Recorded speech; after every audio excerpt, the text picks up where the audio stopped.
Okay, so hey guys, and welcome back to another Access 72 video, and in today's video I'm back with another interview, and I'm here with Ellis Steward. Ellis, how are we? All good, thank you. All good, thanks for having me on. Yes, it is a pleasure. Thank you very much for coming on, my friend. Welcome. Okay, and so am I right in saying you're a 23-year-old super middleweight who's 2-0? Yeah, middleweight. First fight I had was at super middle, purely because of a last-minute opponent change, and we couldn't get middleweight in. My last one I just boxed at the weekend was at middleweight, so yeah. Okay, well, at least you're glad you found the weight you're wanting to stay at now, is it?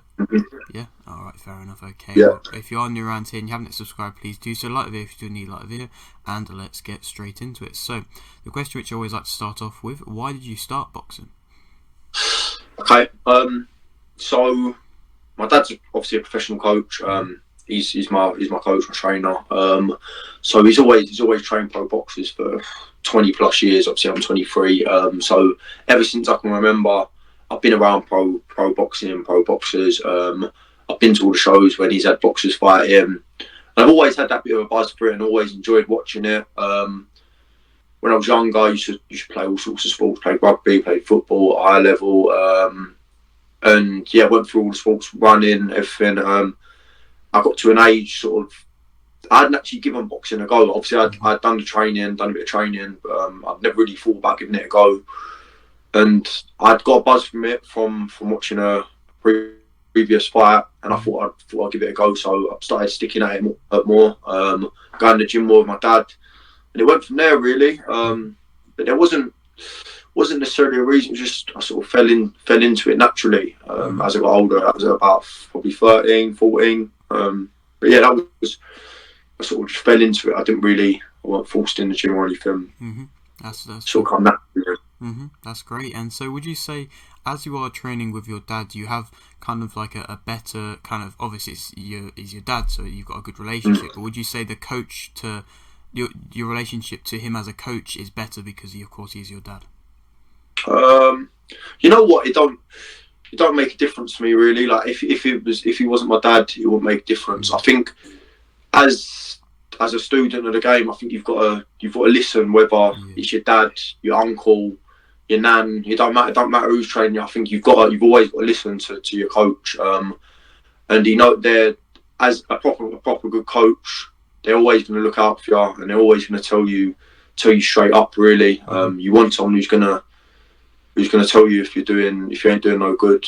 Someone to tell you if you're doing well. They bring you up and down, you know what I mean? So I think it don't really make a difference whether it's your dad or just a general coach really. But as long as you as a student, you know what you've got to do, you know you've got to listen, then yeah, it shouldn't be no problem.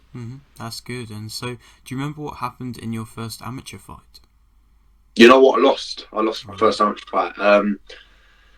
I boxed at Repton. I was at Repton.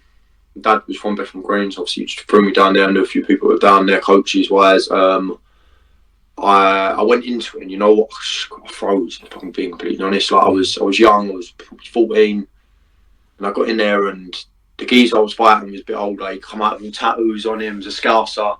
Come out with tattoos all over him. I thought, what have I got myself into? But I held my own in there. Lost on points, but it was a good scrap. You know what I mean? And I feel like I learned a lot from it. I just learned you can spar as many rounds as you want. It's completely different to a fight. And getting in there, it took that first fight to know what to expect for the second. And yeah, obviously I lost on points, but I gained a lot of experience from it. Definitely, that's great, and it's great to see that you can see the difference between sparring and amateur fighting, because certain fighters might kind of just look at sparring and think, oh yeah, I'm ready to have big fights because I've sparred big guys, but it's not kind of the same thing as actually going in there and fighting people. 100%. It's all little tricks of the trade, especially going into a pro game as well. It's like a different sport, amateur and professional. Amateurs are 3 2-minute rounds, and you're throwing as many punches as you can to try and win the round. Whereas professionals are a lot more chilled. You have to think a lot more, and it's more of a chess match than amateur boxing is.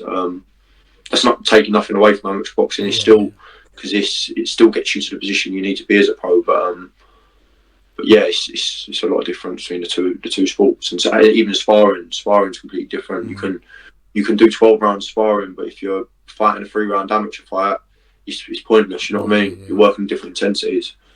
Definitely. And so just to kind of stick on with the amateur side, do you remember what was your biggest kind of achievement from the amateurs? You know what? I didn't really achieve. To be honest with you, I didn't achieve massive amounts as an amateur. I had a few fights. Then I ended up going to uni. I got to the finals of the British University Championships. Lost on a split, which I think I won. Of course, listen, you get a lot in amateurs. It was a close fight, but I think I won. So I'll probably say that. But yeah, just you know what? Every fight that I boxed an amateur, win, lose or draw, I gained a lot of experience. And I obviously worked out different opponents, how you'd spar them, how you fight them. And yeah, it's all. I think amateurs is all experience. To be honest with you, is just get as many fights as you can for anyone coming up. Get as many fights as you can, and don't worry about your results. Just keep on grinding. Things will fall into place. Definitely. And so, why did you end up turning professional when you did? Okay. So at the time, I was a bit unsure of what I wanted to do. Obviously, we had COVID. And before COVID, I was training the pros all the time. They was training for English title fights, British title fights. I was training them all the time. And I sat back and I thought, I do the training, I do the sparring. Why am I not giving this a go? I'd sort of not pulled away from the amateurs, but there's a lot of politics going on with it, with the ABA and that.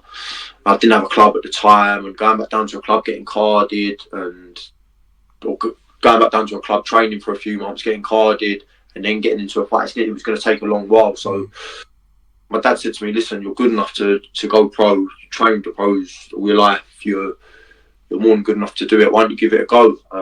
You can get your experience from fighting journeyman and bits and pieces. It's no rush, you're young, give it a go, you know what I mean? So it went from there really. So that was sort of my decision on turning pro. I was a bit up and down what I was doing in my life, was all over the place, and it gave me a bit of structure really, something to look forward to. So yeah, I went from there, and the rest is history really.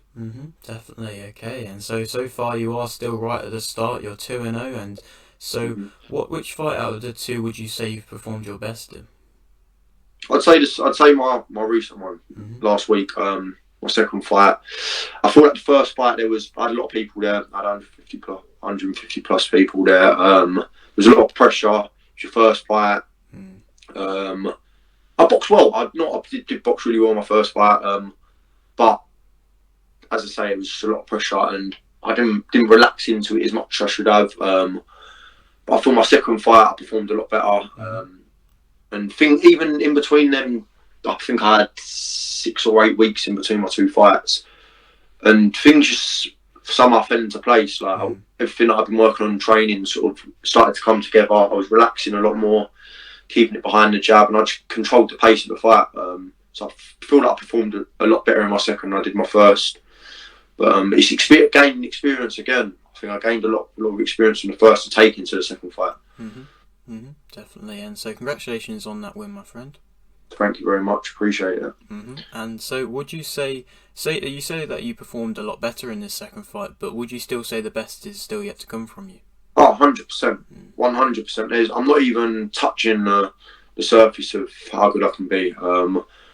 As I spar really well, it's just going to fall into place bit by bit as my career goes on. Every fight I'm gaining experience. I'm not going out there trying to knock people out, because I'd rather get the rounds in and get the experience, because obviously that lack of maybe that amateur career that I had, there's nothing wrong with getting a few rounds in as a pro, you know what I mean? And knockouts will come, I know they will. And yeah, 100% the best is to come, 100%.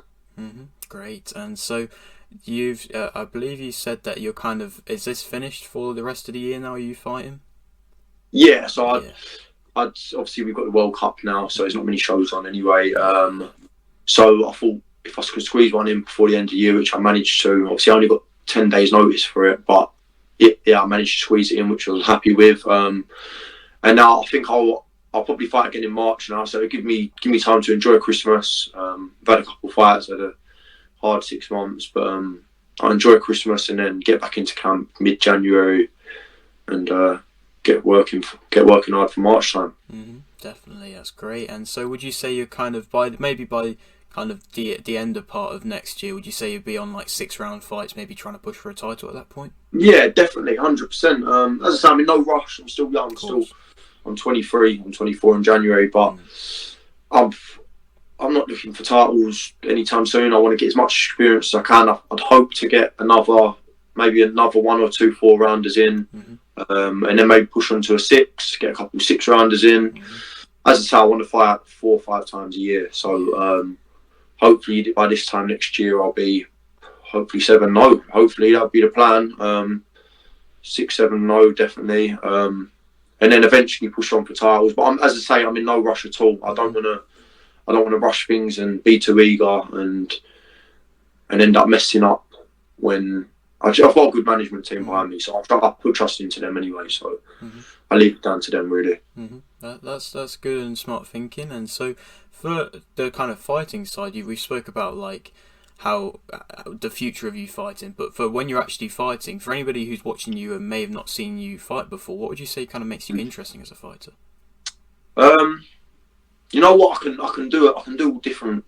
I can box in all different ways. I believe. I can box in the back foot, the front foot, behind my jab. I can have a fight when I need to have a fight. I can put my combinations to the body. Put my combinations together up and down to the body. I believe I've got a lot of potential and a lot of. I wouldn't say I've got one style really. I can mix it up when I need to, and it's as I say, unless I need to show that though, unless I need to, I'm not going to get involved in fights and tear ups. Of course, they're exciting to watch and they're good to watch, but it's about hitting and not getting hit. You know what I mean? Definitely, that's smart, especially when you're fighting like kind of journeyman fighters. They sometimes do come in for a tear up, but if you can keep smart and keep focused, which can be hard when you're young, but if you can stay smart and stay focused, then you'll have a higher chance of winning. 100%. I think these journeymen, like I've boxed. I'd say I boxed 2 tough journeymen. I had Robbie Chapman in my first fight, Jordan Grant in my second. Both really experienced journeymen, and they're both good boxers, very good boxers when they want to be. And I feel like every round I've got in, I've learned something new. And by the time I eventually come down to having a 10-round fight and I'm boxing for a title, hopefully I'll gain so much experience that I'll be able to deal with whatever comes at me, and I'll be ready. Yeah. So. That's great. And so you spoke then about how you're fighting for a title maybe at some point. And so how far do you believe you can go? You know, I don't like overlooking things, thinking too deep into it, and putting a limit on my success. I'm just going to take each fight as it comes. To be honest with you, I'm going to take each fight as it comes. Of course, I'd love to win a title and push on. I train with British champions, English champions, Southern Area champions. So obviously, I set my sights on them eventually. As I say, no rush. I'm just going to take each fight as it comes, build my way up, and hopefully eventually titles do come and we can push on as far as we could possibly go. But I don't want to sit here and say I want to get this in this amount of time and this title by then. I don't want to put no time limit on things. I just want to, as I say, take each fight as it comes and take my time.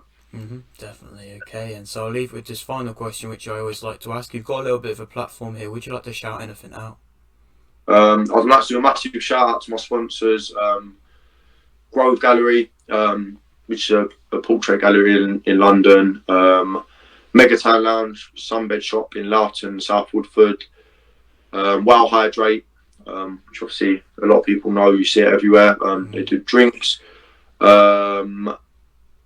and Bentley Capital, which is a recruitment stock trading company based out in Dubai. And finally, G Lawrence Meat and Coach, they sort out my meat and they sort out my food. Massive thanks to him. He's helped me out bang on. But yeah, massive shout out to them, and massive shout out to everyone that comes along, supports the fight. Because without you lot, you make it possible. So thanks for everyone for their support, and can't thank you enough. It's the start of the journey. Definitely is indeed. And so thank you very much for doing this interview, mate. No, thank you very much yourself. Thank you for having me on. And maybe a little bit further along down the line, we can come back and do a return interview. Definitely, 100%. Hopefully, a few more wins along the line and we can get another one in, definitely. Great, okay. Well, if you are new around here and you haven't subscribed, please do so. Like the video if you do need like the video, and thanks for